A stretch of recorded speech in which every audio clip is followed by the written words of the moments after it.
He has been consistently calling the complainant from jail 130 times. Yeah. The only way for me to be able to ensure that the complaining witness is not called is to put him in segregation. I don't understand why you guys aren't filing additional charges anyways.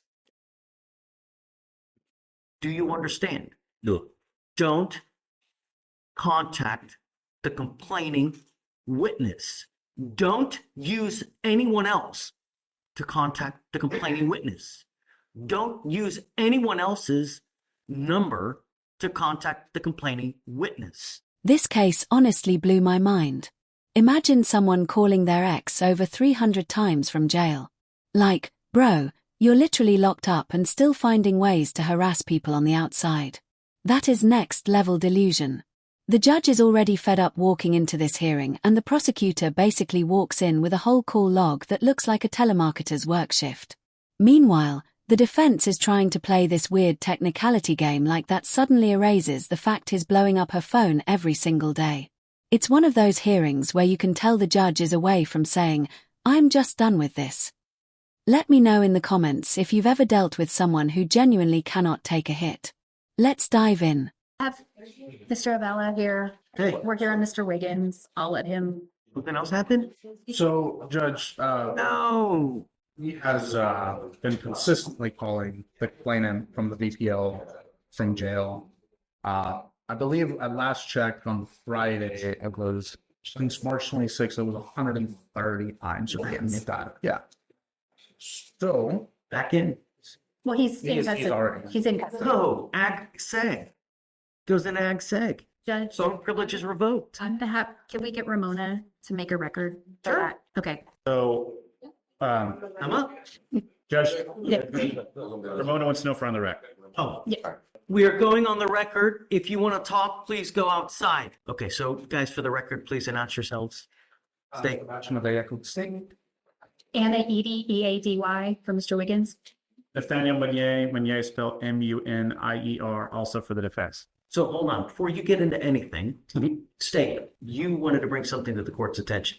Yes, Judge. So we had received a call that Mr. Wiggins was in violation of a protective order that was in this VPO, and that he was reaching out to the complainant witness in this case.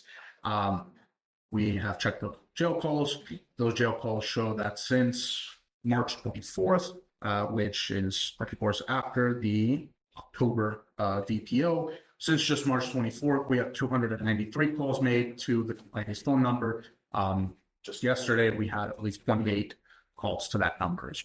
So in one day, you're saying he made how many calls? So yesterday, he attempted 28 calls to the complainant's phone. There is just no way the prosecutor just casually threw out, "Yeah, he called yesterday." I mean, that's not even persistence. That is literally obsession with a capital O.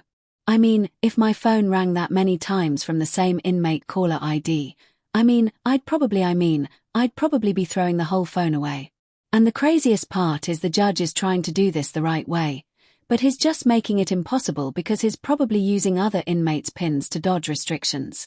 It really just blows my mind that somebody sitting in a jail cell has this much time and energy to harass somebody who wants nothing to do with them. I mean, this is the same kind of dude who will get confused when the court suddenly treats him like a real threat. But yeah, let's see how the judge handles this mess. So, Judge, I'm going to preface this conversation with, Miss Edie texted me about 10 minutes ago, so I came up on short notice on this. But my understanding is that there's no longer a protective order in effect because it's been long enough. The protective order. There's an order for him not to have any contact with her. Are those part of his bond conditions? Yes. My client's not on bond. Well, he is not supposed to have any contact with her whatsoever. I understand, Judge, but the way that this court and other courts in the county have structured those conditions have been bond conditions, which my client is not on a bond. He is in custody. He has not broken. I have ordered him, even though he's in custody, not to call her. I understand, Judge. Assuming that he had violated some form of a court order that is not a bond condition, I believe the appropriate remedy would be contempt, which would be a separate criminal proceeding. At the same time, for Miss Edie talking to me today, it sounds like that the court was going to order ag seg in the jail, so the formal The only term. way that we can revoke phone privileges on someone is ag-seg. Yes, Judge. My issue with that is it's a hammer when a scalpel is needed. So while I understand that the district attorney's office has alleged that my client is called a victim in this case, there's no protective order in place. The bond conditions are not in effect because he's not on bond. Thus, no crime has taken place. And third to that, Judge, if he's to move to ag-seg, he would not be able to make any phone calls, not just to the victim, but anyone, including counsel, which while we are here on a misdemeanor, he is in custody on a felony and relatively serious felonies, and The not being only able. way, but okay, I understand your plight, Yes, Judge. but there are other remedies for you to be able to communicate. Letters, in person, but the only way for me to be able to ensure that the complaining witness is not called is to put him in segregation. That's the only way. Judge, the problem is nobody would be able to call, including our office as well as his felony attorneys. Letters to the jail are notoriously slow. A letter to my mother, who lives in the same city, takes 4 days. Add in the jail, you're taking over And a I'm week. willing to put him on the docket one time a week so you guys can have contact. Which the problem is, Judge, we would no longer be able to have any form of private contact, and that would only take care of the misdemeanor and not the felony. And not to be impolite, Judge, him having conversations with us are saying, hey, what's going on with the felony? And any jail visits that take place in ag-seg are actually recorded. They're notified by counsel going through the door that those calls are being recorded. I don't have any other option to not Well, prevent Judge, phone calls. this would violate my client's 5th, 6th, 8th, and 14th off the top of my head constitutional rights. Right, self-incrimination because every conversation is going to be monitored going in and out of the jail because they're going to be recorded via jail visits. It will no longer be able to have private visitation inside the courthouse. Okay, so now the defense is trying to say, well, technically, which is always just hilarious when the judge is already annoyed. He's basically saying since his client isn't technically on bond, the don't contact the victim rule shouldn't apply. But brother, I mean, you called her 300 times. I don't care if you're on bond, off bond, or on Jupiter. I mean, the rule is pretty obvious. It reminds me of little kids saying, I didn't touch you, while hovering their hand in your face. Like, it's pretty much the same thing. And you just know the judge is sitting there thinking, I cannot believe I have to listen to this with a straight face. I mean, growing up playing basketball, I've dealt with plenty of people who said, I didn't break the rules technically. I think we've all dealt with somebody like that. I mean, it's just always infuriating. You can pull them out. You can have private visitation in the rooms It's there. not about me, Judge. It's about felony court. It's a serious issue. But that's the Why are thing. you worried about felony court? Because that's why he's in, Judge. Then Well, that's it's also in because of ours. Our bonds are $60,000. I understand, Judge, but the reason that this is taking as long as it is and it's been taken as serious as it is because he's in custody on a felony. And this court making him to where he cannot participate fully with counsel is There are other means for you guys to participate, but I've ordered you not to have contact with her. You've called her now over 300 times. I don't understand why you guys aren't filing additional charges anyways. sorry, But Judge, I missed the the- last statement. I'm The sorry.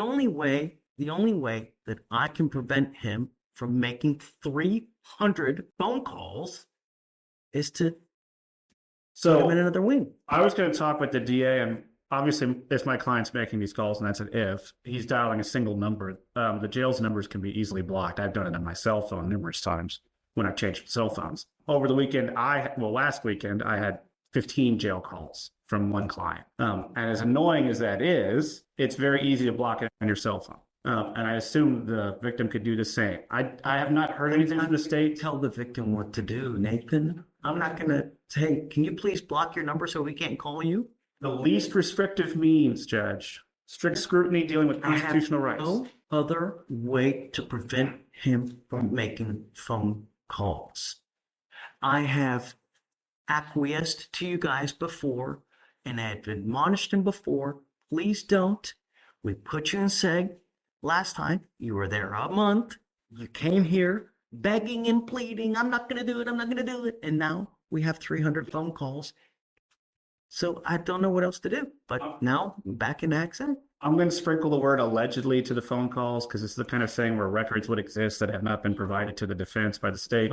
Do you have the records? Well, I mean, I got them. I just have to get I have to do the form, so I get them up with the book. Yeah. Okay, so let's set up a formal hearing because I don't want You're right.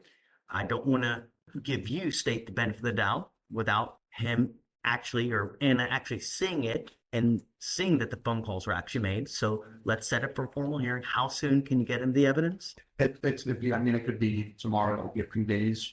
And if we could keep him in normal population so that we could visit him, as does his family counsel, and they can Wiggins, have you sign an affidavit from today promising me you're not going to reach out to the complaining witness in this case by any means? If you do, I can have a contempt hearing, and every single time it's punishable by up to 6 months in jail and a $500 fine per the advice of your lawyer. Because he thinks this is the correct avenue instead of ag-seg. Do you understand? No.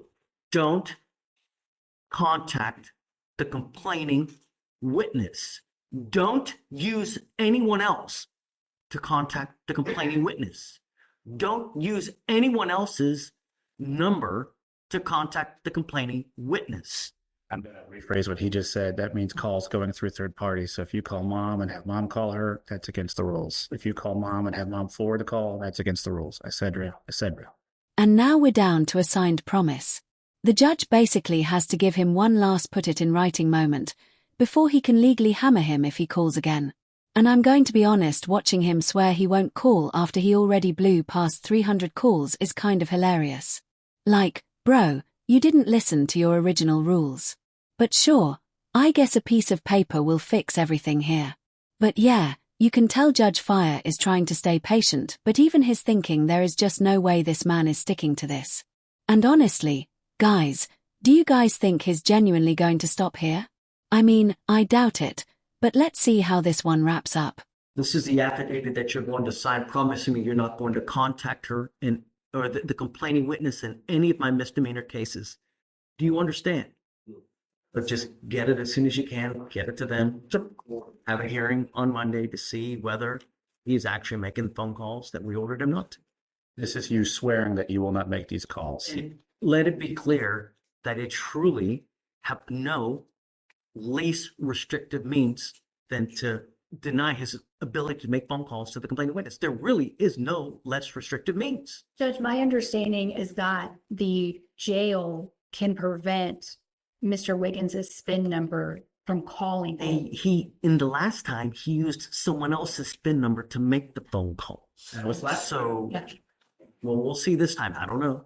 Okay. All right. Just for the record, Mr. Wiggins, I want you to make this aware that this is the court having you swear, which is legally binding, that you will not be making any calls. And if you violate this sworn oath, then that is punishable under the law. You understand? Sure. Okay. Thank you, Judge. Thank you. Thanks, Ed. See you Monday. I wanted to approach on Mr. Wiggins. Yeah. Sure. So, and Louis come out to approach him, and I was in the process of getting the calls and everything, and I was informed that they were able to just block the number in the jail. So, and I wanted to just kind of But he uses other people's SPIN numbers to make the calls. So even if you yes, and so allegedly, right. So essentially, the reason that I wanted to approach is first of all to let you know that I still haven't gotten the calls. I'm not sure what the ETA on that is. we said it for Monday, right? Yes.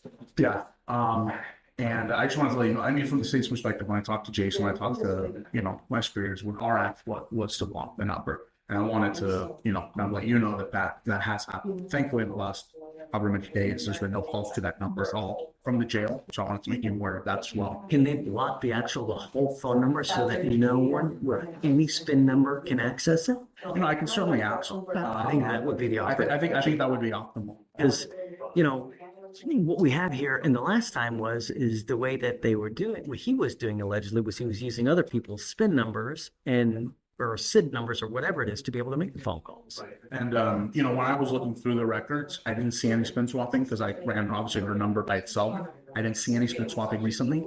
I understand that was an issue before. And we hadn't blocked, I guess I would blocked her the number since October or anything like that. So I didn't want to let you know, just because I know that we have that hearing and everything. And I wanted to let you know that, from our perspective, our ask was kind of met. So I wanted to, just kind of be a. So you don't want to go through with the hearing? Is that what you're saying? I think that our concern and what the state's ask was initially was met. So I understand obviously for you. Before you do that, make sure that they can't use someone else's spin to make a phone call. Because if he can, then I think we're still in the same boat. Because that was the problem before. You're going to block him now, but if he can still, you know, do it in another way. Yeah. And then just, I guess, let me know between now and then, you know? And my understanding is that since Monday, no one from the jail has called that number, not just Mr. Wiggins. So there hasn't been any spin swapping since Monday. Right, but it was never supposed to be. I understand, Judge. I just, Yeah, and I more so just wanted to, be candid that that was what our ask was initially. Okay. So, Well, just let me know. I mean, ask that question. I think that's the most operative question at the time, and then we'll see what they say. okay. Thank you, Judge. Okay. That was honestly exhausting to watch because it just shows how hard it is to protect someone even when the offender is already locked up. I feel like jail phones are basically the biggest loophole ever, too. And people like this guy know exactly how to abuse them.